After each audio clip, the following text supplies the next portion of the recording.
persons of Kenya. Congratulations, Honorable Zambia. You know, the elderly people of Kenya are somehow forgotten. The elderly people of Kenya have no voice. If such honorable members don't come to this house and represent them, they have no one to turn to. Honorable Speaker, allow me to say that the issue of elderly persons of Kenya is a very sensitive issue that needs to be given a lot of weight that it deserves. Reason being, these are the people who fought for the independence of the Republic of Kenya. These are the people who took care of us, took us to school, worked so hard to make Kenya grow economically, politically, and socially to where Kenya is.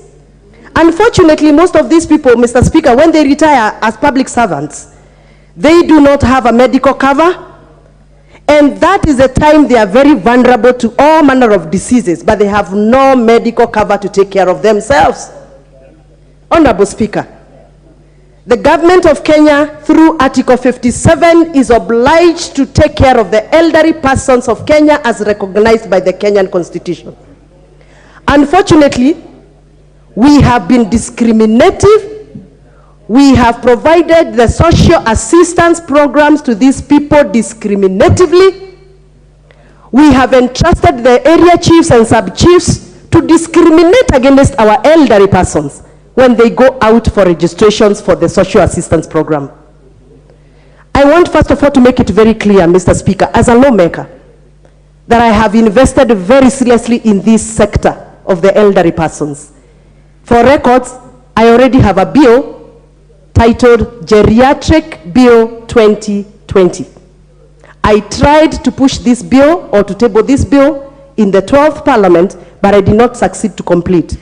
I am excited because through the amendment of the standing order, I now have an opportunity to push this bill to the 13th Parliament, and it's already published, Mr. Speaker.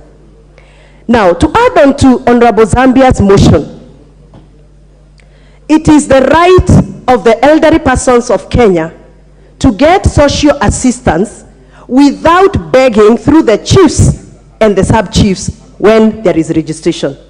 In the past, Mr. Speaker, the elderly persons were only allowed to get into the registry of social assistance program if they prove that they do not have a dignified house, or they prove that they don't have dependent children or caregivers who are earning well, a task that the area chief cannot be able to prove. And therefore, registrations were done discriminatively. There are so many elderly persons in the villages who do not receive the monthly stipends as they're supposed to receive just because they were discriminated against during registration. The fact that my mother lives in a stone house doesn't mean that she has an income. She could have gotten that house through her late husband who is no longer providing. She could have been working maybe somewhere and she had income, but now she's retired and she cannot even afford a cup of tea. And therefore, it is important for us to come up with a serious bill. We make law that will provide for a dignified social assistance program for our elderly persons of Kenya. Honorable Speaker, other than just the social assistance, we need to look at the health of these elderly people. We need to provide for the medical care for these elderly persons. Mr. Speaker, if you go to Kenyatta National Hospital, you will find all manner of doctors, and I'm humbled to see some of the doctors who have served in Kenyatta National Hospital in this house, the Honorable Dr. Nikal. Allow me to say it as it is. We have specialized doctors for children, we have specialized doctors for women, but we don't have specialized doctors